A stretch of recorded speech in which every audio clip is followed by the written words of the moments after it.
masuknya agama Buddha penyebarannya di Indonesia?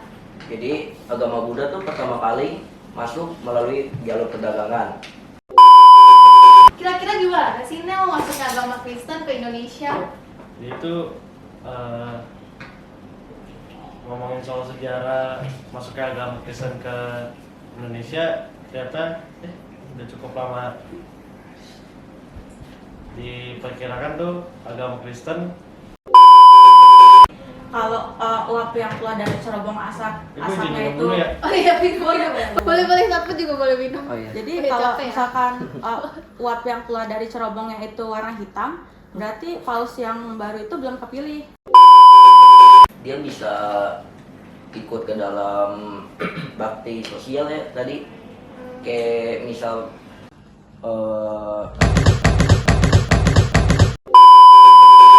Santai. Santai.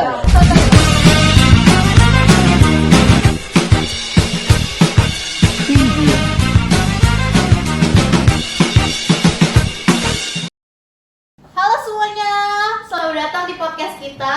Kita kali ini akan membahas tentang 3 agama yang ada di Indonesia. Kali ini kita akan membahas tentang agama Katolik, Kristen, Buddha.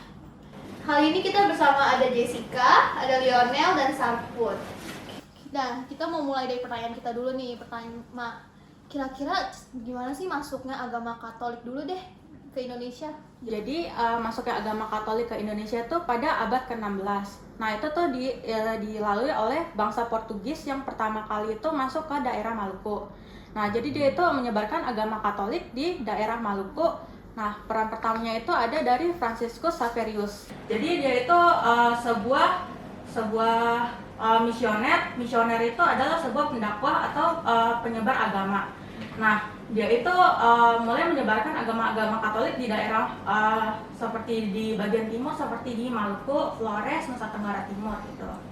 Lalu pada abad ke-17 mulai ada sedikit konflik nih antara Belanda dan Portugis. Jadi Belanda itu yang beragama Protestan, dia tidak menerima kalau agama Katolik itu mulai disebarluaskan. Jadi dia itu mulai meruntuhkan gereja-gereja Katolik.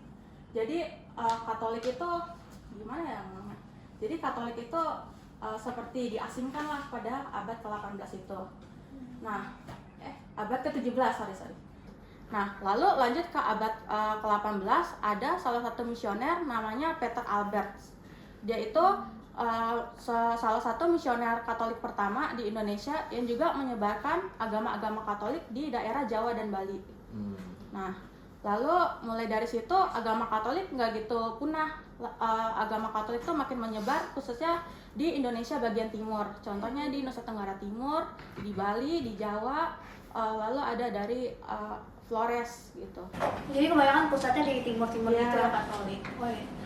Kebetulan ngomongin toleransi juga nih Jas, gimana sih cara agama Katolik tuh mengajarkan toleransi gitu? Nah kalau di Katolik itu kita diajarkan tentang kasih. Jadi kasih itu gak cuma dalam bentuk doa, tapi kita di Katolik itu bisa juga berupa fisik. Contohnya seperti kita setiap hari Minggu kan merayakan Ekaristi. Itu kita akan ada kolekte itu atau persembahan dana gitu untuk orang-orang yang membutuhkan. Contohnya seperti orang yang terkena bencana alam, orang-orang yang menderita penyakit seperti itu. Oh, jadi bukan cuma soal toleransi doang ya teman-teman, Iya. ada tentang cinta kasihnya juga ya. Sekarang kita bahas sedikit deh tentang soal negara. Kira-kira apa sih pandangan Katolik gitu untuk jadi warga negara?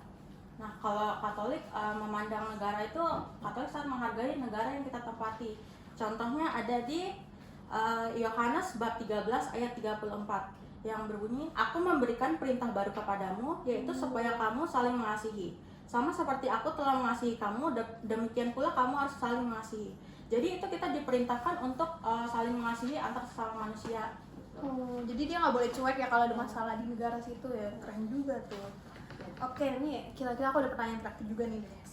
Gimana sih sikap gereja Katolik terhadap agama-agama lain juga? Nah, kalau Katolik itu sangat bertoleransi antar agama yang lain. Jadi kita itu saling menghargai umat-umat lain. Contohnya seperti kalau misalkan agama lain sedang beribadah, kita itu sangat menghargai mereka saat beribadah. Dan juga saat mereka merayakan perayaan tertentu gitu. Contoh seperti misalkan Muslim ya, ada Idul Fitri, Idul Adha gitu-gitu.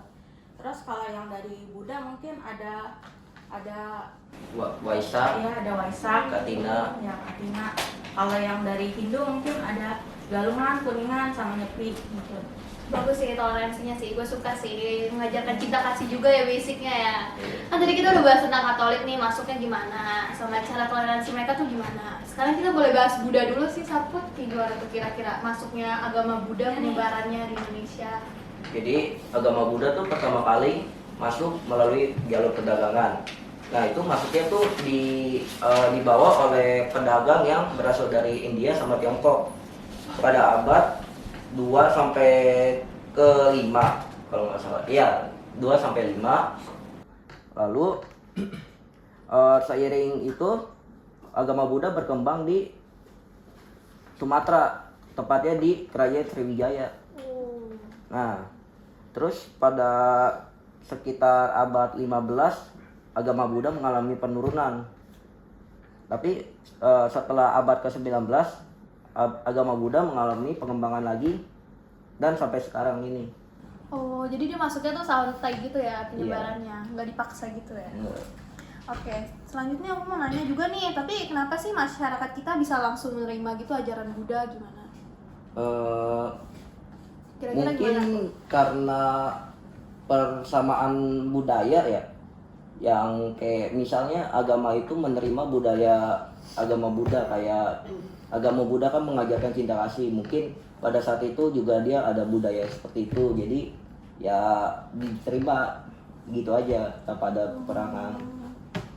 Kalau konteks untuk zaman sekarang nih ya, masih nyambung gak sih ajaran agama Buddha buat generasi-generasi kayak kita gini yang sebar cepet sama kadang ada suka yang baperan gitu, gimana tuh? Oh, nyambung banget. Khususnya ada di Brahmawihara atau 4 kediaman luhur, yaitu isinya Metta, Karuna, Mudita, Upeka. Nah, Metta itu adalah cinta kasih, Karuna itu kasih sayang, Mudita itu simpati atas kebahagiaan orang lain, dan Upeka itu keseimbangan batin. Nah, itu tuh Brahmawihara sebagai sebuah tools lah, ibaratnya kayak pengendali biar orang gak baperan atau apa. Oh, hampir mirip juga ya dengan Katolik ya, yang membahas Iya. cinta kasih gitu ya. Nah, sekarang aku mau nanya juga nih ke bagiannya mungkin agak sensitif sedikit ya, soal toleransi. Kebetulan kan lumayan banyak konflik nih soal beda agama tuh. Kira-kira ajaran Buddha ada ngomongin gak sih tentang cara toleransi perbedaan agama gini? Sebenarnya agama Buddha sih cukup toleransi ya. Soalnya bisa dibilang tercatat juga dalam Prasasti Asoka yang bilang lo kalau misalnya ngehargain agama lo sendiri, agama orang lain, berarti itu artinya lo ngehargain agama lo. Jadi intinya dengan kita menghargai agama orang lain, kita menghargai agama kita sendiri. Bagus juga. Oh iya. Kebetulan nih, Put, kan banyak juga tuh kadang agama Buddha tuh suka ke apa sih namanya, kayak suka dikira sama kayak hari Imlek, Konghucu gitu, atau enggak hari Nyepi. Kira-kira nih ya, nggak ikut, lu setuju gak sih dengan gituan kayak gitu? Dengan tidak ikut Dengan tidak ikut ngapa-ngapain gitu di masyarakat? sebenarnya sih enggak, ada kurang setuju. Sebenarnya kita bisa ngikut asal niatnya baik dan bermanfaat bagi diri sendiri maupun orang lain. Jadi bukan kayak ngurung diri gitu yang nggak ngapa-ngapain gitu ya? Enggak dong. Ada contoh nyata gak sih, Put, kebetulan gimana umat Buddha bisa nunjukin cinta kasih dan toleransi gitu ke berbagai agama lain, umat-umat lain gitu? Mungkin bisa dilihat kayak di beberapa wihara kan mengadakan baksos atau bakti sosial ke panti asuhan. Nah itu kan panti asuhan isinya dari berbagai macam agama tuh, itu bisa dibilang sebagai toleransi. Atau bisa dibantu ke korban bencana alam, dan lain-lain gitu. Oh, jadi suka bantu nyumbang gitu ya, donasi Iya. gitu. Keren juga sih. Nah, selanjutnya nih ke agama yang terakhir dengan pertanyaan yang awalnya sama, yaitu ke agama Kristen. Kira-kira gimana sih Nel masuk ke agama Kristen ke Indonesia? Jadi itu ngomongin soal sejarah masuknya agama Kristen ke Indonesia, ternyata udah cukup lama. Diperkirakan tuh agama Kristen udah mulai masuk sekitar abad ke-7. Waktu itu sama para pedagang dari Timur Tengah yang singgah ke Nusantara, tapi penyebaran itu masih terbatas banget dan belum berkembang. Baru sekitar abad ke-16 ajaran Kristen mulai berkembang lebih luas. Ini berkembang pada kedatangan bangsa Portugis sama bangsa Belanda. Iya, bangsa Belanda ke Indonesia. Salah satu tokoh penting yang nyebarin luas itu pada masa ini tuh Franciscus Xaverius. Nah, itu tuh seorang misionaris Katolik yang datang ke Maluku sekitar pada tahun 1546. Dia tuh aktif menyebarkan agama ajaran Kristen itu di sana. Di abad 19, giliran Zinding Protestan yang mulai menyebar ke daerah-daerah pedalaman, terutama lewat misi Belanda. Mereka nggak cuma datang buat ngajarin agama aja, tapi juga buka sekolah, rumah sakit, dan bantuin masyarakat secara sosial. Tapi nggak langsung diterima juga, karena waktu itu masyarakat masih kuat banget dan dengan tradisi dan kepercayaan lokal. Jadi ada tantangan besar di awal-awal. Tapi justru karena pendekatan lewat hal-hal sosial kayak pendidikan dan kesehatan, akhirnya ajaran Kristen pelan-pelan mulai diterima. Dan dari situ mulai berkembang di berbagai daerah di Indonesia. Oh, oke. Terus kira-kira faktor utamanya nih yang bisa agama Kristen bisa masuk ke Indonesia tuh dari sejak awalnya tuh gimana sih? Jadi awalnya tuh agama Kristen masuk ke Indonesia lewat jalur dagang. Oh, sama gitu ya. Iya, sama. Berdagangnya tuh dari Timur Tengah yang mampir ke Nusantara. Terus lama-lama bangsa Eropa kayak Portugis dan Belanda juga sering datang bawa ajaran Kristen sekalian berdagang sama atau berjajah gitu. Tadi kan kebetulan lu ada bilang ya, katanya penyebaran agama Kristen tuh kebanyakan di abad ke-16 nih. Nah, itu yang paling besar tuh. Nah, terus kenapa sih di abad ke-7 penyebarannya nggak sebesar ke abad ke-16 gitu? Karena penyebarannya tuh masih agak kurang juga waktu itu. Gitu.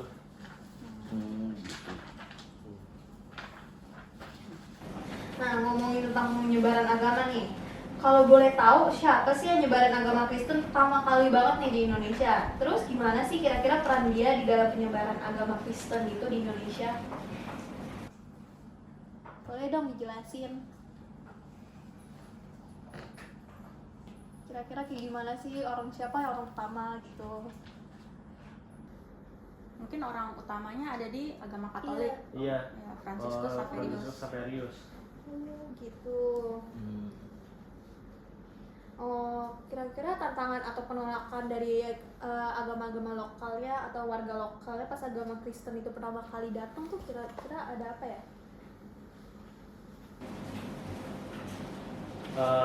Diulang pertanyaannya. Oh, nggak apa-apa. Terus kira-kira nih dari warga lokal nih kan kebetulan agama Kristen tuh datangnya mendadak ya. Kira-kira ada penolakan gitu atau tantangan yang dihadapi oleh para agama Kristen yang menjajah atau yang datang tuh gimana sih? Pertama kali waktu disebarin ada gak kesulitannya gitu, tantangannya atau apa? Mungkin kalau ngomongin kesulitan, Kristen Katolik tuh mungkin mirip-mirip ya. Jadi bisa aja mungkin karena disebarinnya dari negara asing. Jadi tantangannya itu orang-orang di dalam negeri ini masih kurang menerima atau skeptis gitu dengan ajaran luar. Kebetulan sama-sama dari Timur Tengah ya. Kalau dari Kristen tuh udah masih ada. Oh, apa tuh kira-kira? Karena menurut saya tuh normal aja kalau ditolak. Karena Oh iya. waktu itu orang-orang masih kuat banget dengan kepercayaan nenek moyangnya. Oh iya sih, sampai sekarang juga kadang ada yang kayak gitu ya. Terus juga mungkin ada rasa curiga dengan ajaran ini Enggak. yang dibawa sama orang-orang asing. Jadi kita udah tahu nih sejarah masuknya nih. Nah, kita akan bicara juga hal penting ya seperti yang tadi pertanyaan ke agama-agama lain. Nah, dalam kehidupan toleransi nih, gimana sih yang kata Alkitab ya, buku penting agama Kristen, gimana sih cara umat Kristen harusnya bersikap toleransi kepada umat lain? Kira-kira gimana tuh? Dengan cara kita harus punya kasih, itu dasar utama yang buat kita bisa diterima dan menghargai orang lain walaupun beda iman juga sama yang lain. Terus kalau kita punya kasih, kita nggak gampang buat ngejudge, malah jadi lebih terbuka dan hidup rukun. Kayak gitu ya. Berarti Kira-kira ada ayatnya nggak tuh? Ayat di dalam Alkitabnya? Ada sih di Roma 12 ayat 18 yang 12. pasal 12 ayat 18. Berarti gitu ya? Ya, yang bilang jika mungkin sepadat-padatnya hiduplah dalam perdamaian dengan semua orang. Jadi hidup damai dengan siapapun, apapun latar belakangnya, itu bagian dari iman Kristen. Dan yang paling kuat itu di 1 Yohanes pasal 4 ayat 8. Dikatakan siapa yang tidak mengasihi, ia tidak mengenal Allah, sebab Allah adalah kasih. Jadi kalau kita ngaku kenal Tuhan, kita harus bisa hidup dalam kasih, termasuk kasih kepada mereka yang berbeda. berarti intinya sama aja kayak agama Buddha sama agama Katolik ya. Iya. Ngajarin kasih. Ya sama semua. Penjelasannya sih jelas juga ya, jelas banget nih. Nah, tapi gue agak masih penasaran juga sih, gimana sih peran kasih itu dalam agama Kristen, termasuk dalam membentuk toleransi antar umat beragama. Peran Kristen antar umat beragama itu jadi dasar utama buat kita bisa menerima sama menghargai orang walaupun kita beda iman. Kalau kita punya kasih, kita nggak gampang ngejudge orang, malah jadi lebih terbuka dan mau lebih hidup rukun. Oh, kira-kira kayak gitu ya. Nah, terus ada juga gak sih tantangan utama gitu kan dalam menerapi toleransi agama kalian di masyarakat plural ini? Itu udah pasti ada dong. Tantangannya tuh kayak kadang orang tuh masih curiga sama yang beda. Terus ada juga yang gampang tersinggung atau ngerasa paling benar sendiri. Banyak juga sih gituan ya. Iya. Nah ini tuh bikin kita tuh komunikasinya jadi susah, terus jadi rawan konflik. Oh iya, gue agak penasaran nih. Kira-kira toleransinya pernah gak sih kayak disalahartiin gitu sebagai kompromi iman? Pernah gak? Itu mah nggak usah ditanya juga. Itu juga sering terjadi. Kayak baik yang mikir kalau kita toleran berarti harus ikut-ikutan atau nyamain keyakinan sama agama kita. Padahal nggak gitu. Toleransi itu soal saling hormat sama orang lain, bukan nyerahin iman kita. Iya, benar juga ya. Di masyarakat kita yang majemuk kayak gini, tantangan yang paling sering dihadapi sama orang Kristen saat mempraktikkan toleransi apa kira-kira? Tentu orang Kristen tuh takut dibilang lemah iman kalau terbuka sama yang beda. Ada juga yang bingung gimana caranya tetap ramah tapi nggak kelihatan kompromi soal keyakinan. Oh, makasih ya. Tapi gue masih ada banyak pertanyaannya nih. Kira-kira nggak apa-apa kan? Iya, nggak apa. Oh, kalau gitu gimana ya cara menjaga iman Kristen tetap teguh sambil tetap hidup berpendampingan sama yang berbeda keyakinan, sama yang berbeda agama gitu gimana?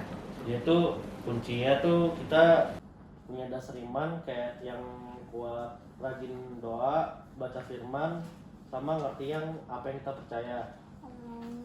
Tapi tetap buka hati buat ngobrol dan kerja bareng sama orang lain tanpa kehilangan jati diri. Oke, kita udah sampai di pertanyaan terakhir nih. Iya. Makasih nih kebetulan. Sekarang kita masuk ke bagian penting ya. Bagaimana pandangan Kristen terhadap negara? Dan apakah agama Kristen ini hanya peduli pada umatnya saja? Kalau kita lihat sudut pandang Alkitab, umat Kristen sebenarnya bersikap yang jelas terhadap negara dan pemerintahannya. Di Roma pasal 13 ayat 1 misalnya ditulis tiap-tiap orang harus takluk kepada pemerintah yang di atasnya, sebab tidak ada pemerintah yang tidak berasal dari Allah. Artinya sebagai orang percaya kita diajak untuk menghormati otoritas yang ada, bukan karena pemerintah itu sempurna, tetapi karena ada nilai ketaatan yang mau menghormati tatanan. Nah, dari pernyataan lu barusan tuh, kalau boleh tahu sejauh mana sih umat Kristen harus terlibat dalam urusan kewarganegaraan? Menarik nih. Jadi umat Kristen nggak cuma boleh tapi perlu terlibat. Misalnya lewat jadi warga negara yang baik, itu ikut pemilu, bahkan kalau bisa ambil bagian dalam pemerintahan. Tapi semua itu tetap dijalani dengan nilai-nilai kasih dan kejujurannya. Kan kita udah banyak nanya juga nih Kristen. Sekalian juga nih mau nanya ke Katolik sama Buddha sama pertanyaan tadi. Kira-kira gimana tuh? Dari Katolik dulu deh. Yang mana nih? Oh yang tadi, dari pernyataan yang tadi Lionel bicara, sejauh mana sih umat Katolik harus terlibat dalam urusan kewarganegaraan itu? Jadi kalau umat Katolik itu bisa memilih pemimpin. Nah, boleh nggak aku for your information ini Boleh. tentang Gimana pemilihan? tuh? Kalau di Katolik kan lagi terkenal, bukan terkenal sih, emang lebih ke Paus ya. Oh yang waktu itu sempat datang ke Indonesia juga ya? Iya, Paus Fransiskus. Tapi beliau setelah Paskah yang 2025 ini meninggal dunia. Jadi umat Katolik ini melakukan konklave atau pemilihan paus baru setelah paus yang lama meninggal. Jadi ini tuh cara pemilihannya itu secara tertutup di gereja Basilika di Vatikan. Nah, caranya itu dengan kan harus tertutup tuh ya. Iya. Jadi para kardinal termasuk kardinal Jakarta nih yang Kardinal Suharyo ikut pemilihan konklave di Vatikan. Nah, jadi dia itu umurnya kan masih di bawah 80 tahun. Iya. Jadi dia itu bisa dipilih dan memilih. Kalau di Katolik itu kardinal itu kalau misalkan konklave ya yang umurnya 80 tahun ke atas tidak bisa memilih. Aku nggak bisa milih. Nggak bisa milih. Oh kebetulan aku mau nanya dong tadi, kan ada ngebahas kardinal itu Iya. apa ya kebetulan? Kardinal itu pemimpin umat Katolik tapi masih di bawahnya paus. Jadi paus itu yang tinggi lah. Kardinal tuh kayak satu negara satu punya Iya. atau harus Kalau ada kardinal beberapa? itu pemimpin Katolik dari masing-masing negara. Jadi satu negara hanya punya satu kardinal. Jadi kalau paus itu memimpin seluruh umat Katolik di dunia. Tapi kalau kardinal tuh semua negara negara kardinal kan kita punya banyak negara ya di Iya. dunia ini. Jadi semuanya langsung datang ke Iya. Vatikan situ. Langsung gitu. datang ke Vatikan dan mereka nggak boleh pegang ponsel, nggak boleh buka sosial media lah. Mereka harus di dalam gereja Basilika itu selama pemilihan paus itu. Jadi gimana cara umat-umat tahu kalau paus baru itu udah kepilih? Jadi itu nanti ada apa ya? Dibilang kayak mereka itu bikin dari bahan kimia uap gitu yang bisa membedakan warna. Jadi kalau uap yang keluar dari cerobong asapnya itu ya. Oh iya, boleh satu juga boleh minum. Oh iya. jadi Udah kalau capek ya? misalkan uap yang keluar dari cerobongnya itu warna hitam, berarti paus yang baru itu belum kepilih. Nah, kalau yang warna putih yang keluar, itu berarti paus yang baru udah kepilih. Nah, nanti bisa gitu ya, keren Iya. banget. Nah, nanti salah satu kardinal itu akan naik ke altar gereja Basilika di paling atas dan dia itu akan mengajak paus yang baru yang udah kepilih. Nah, nanti dia akan mengucapkan dua kata gitu. Dia mengucapkan Habemus Papam. Itu artinya kita telah mendapatkan paus. Lucu banget.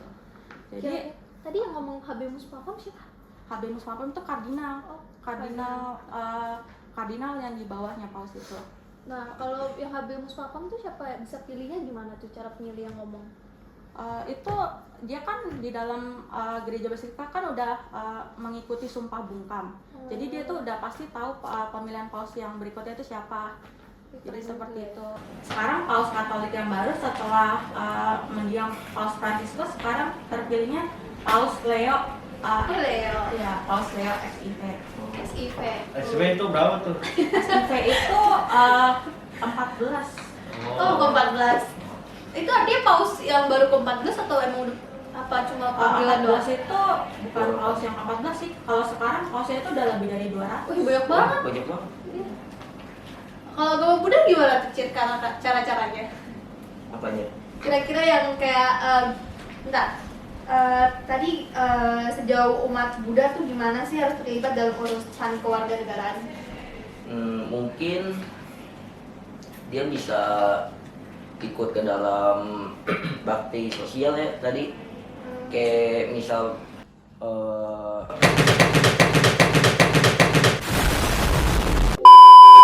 Santai ya, kalau santai dong, santai. kayak misal dia menyalurkan santai, jangan ngamuk, menyalurkan bantuan ke Jess boleh minum juga, Jess. Capek kali. korban bencana, atau dia juga bisa ikut ke dalam struktur kepemerintahan gitu, Kayak ikut DPR gitu-gitu Iya. atau gimana tuh? kayak gitulah. Oh, nih aku juga mau nanya juga deh sama agama Buddha, Katolik nih, Ya. sama Kristen juga deh. Tapi aku mau nanya nih, kira-kira peran imam sama peran sipil tuh ada yang beda?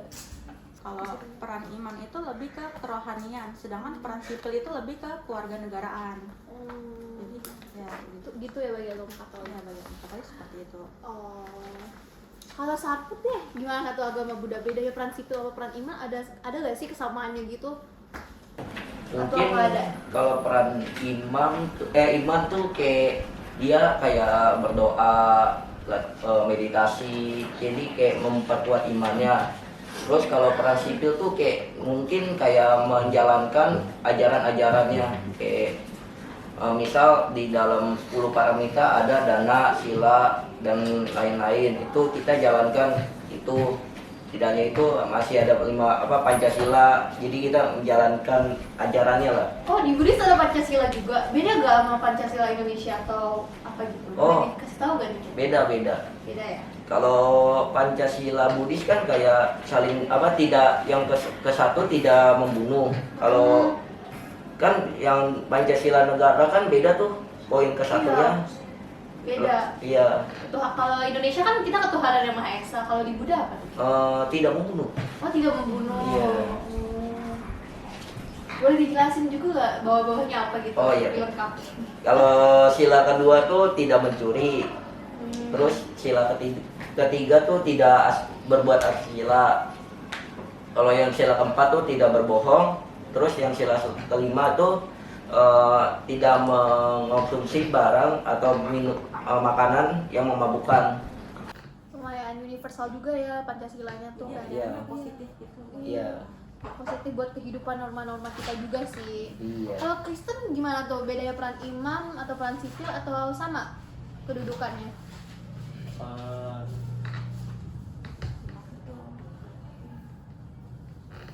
Kira-kira ada gak sih? Peran iman sama peran sipilnya ya? Iya. Peran iman tuh peran iman itu urusan kita sama Tuhan, kayak doa, ibadah, dan hidup sesuai Iya, ajarannya. mirip-mirip lah. Iya. Sedangkan peran sipil itu tanggung jawab kita sebagai warga negara. Dua-duanya bisa jalan bareng kok, asal tahu tempat dan waktu yang pas. Oh. Nah, terus kan pasti nih di agama-agama kalian pasti diajarin tuh tentang kepedulian kepada sesama. Bukan sesama manusia aja, sesama makhluk hidup. Kira-kira boleh gak sih diceritain dulu dari Katolik deh? Apa nih?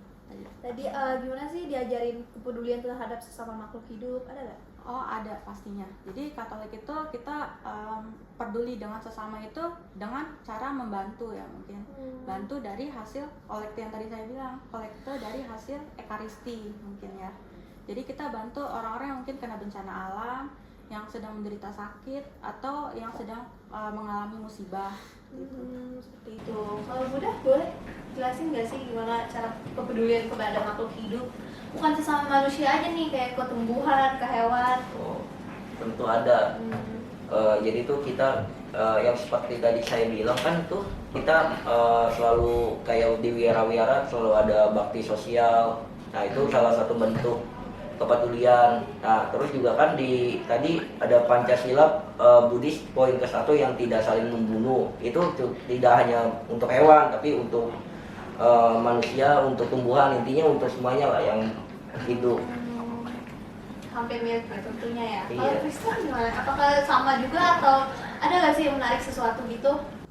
Bentuknya tuh kayak macam-macam juga, kayak bantu korban bencana tanpa lihat agama. Bikin sekolah terbuka untuk semua. Atau jadi relawan di kegiatan sosial bareng komunitas. Intinya kasih yang nggak saling pilih-pilih. Gitu ya. Aku pengen nanya juga sih, tapi ini pertanyaan dari aku deh. Kira-kira kalau kalian tuh beribadah tuh ada gak sih jadwal khusus? Kan kalau Islam kan ada 5 waktu. Kalau kalian kira-kira ada di mana? Coba dari Katolik deh. Kalau Katolik itu berdoa setiap hari mungkin ya. Tapi lebih kalau di acara di gerejanya itu di hari Minggu. Di hari Minggu doang. Iya, hari Minggu. Dan mungkin acara-acara seperti Rabu Abu. Kok Rabu-Abu yang Ya, baru kemarin gitu ya? Mungkin seperti itu. Kalau Rabu-Abu tuh tentang apa ya? Betulan kurang tahu juga sih. Kalau Rabu Abu itu kita kayak gimana ya? Oh, mungkin nanti ya. Kurang informasi. Oh iya, nanti aku searching juga ya. Kalau Buddha, kapan aja sih bisa ibadah? Mungkin kalau ngomong ibadah, Buddha sih bisa kapan aja ibadah. Tapi kalau misalnya buat kayak yang kita tahu tuh Buddha ibadahnya tuh paling minggu. Atau kayak misalnya kayak acara-acara keagamaan kayak Waisak, Katina tuh nggak tentu. Kayak misal kemarin kan kita baru rayain Waisak di hari Senin tuh. Jadi tergantung. Tanggal 12 gitu ya? Iya. Oh, Waisak tuh kebetulan memperingati apa ya? Waisak tuh memperingati 3 peristiwa. Yang pertama Buddha Pangeran Siddhartha lahir. Yang kedua Pangeran Siddhartha menjadi Buddha. Yang ketiga Buddha parinibbana. Jadi 4 peristiwa itu dalam hari yang sama gitu? Pada bulan sama. Oh, pada bulan sama. Bulan apa ya? Bulan Waisak, Kak. Oh, bulan Waisak ya. Kristen, kira-kira ibadahnya kapan aja sih? Atau setiap hari bisa gitu? Itu Kristen tuh juga Coba ketawa, santai aja, santai. Kristen tuh sama kayak Katolik juga. Oh, emang Kayak tiap banyak minggu ibadah. Oh, gitu. Tapi kalau hari-hari biasa bisa. Bisa aja. Ibadah di tempat kalian tuh harus ke tempat viara, gereja gitu, atau di rumahnya boleh gak sih? Atau gimana tuh?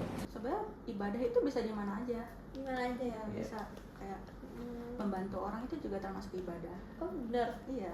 Oh, bisa ya? Kalau kalian gimana? Bisa di mana aja sih. Di mana juga? Iya, bisa. Nggak perlu di tempat viara gitu kan? Nggak perlu sih. Jadi kalau lagi kepepet banget nih kita bisa langsung doa gitu? Iya, yang penting niatnya baik dan niat kita berdoa itu apa, baik atau enggak. Yang penting. Kalau Kristen deh? Kalau Kristen Mm-mm. nggak cuma di gereja aja sih, kita bisa kayak ikut ibadah online dari rumah yang disediain dari gereja masing-masing. Iya masing-masing ya. Segitu dulu deh pertanyaan buat kalian nih. Makasih yo udah jelasin secara detail, secara panjang. Ilmunya udah masuk nih di aku nih. Terima kasih banyak ya. Iya. Terima kasih juga udah luangin waktu untuk datang ke podcast kali ini. Oke. Mungkin kalau ada yang kurang maaf ya kata-katanya. Dan makasih juga ya buat jawabannya, keren-keren banget kalian. Ya.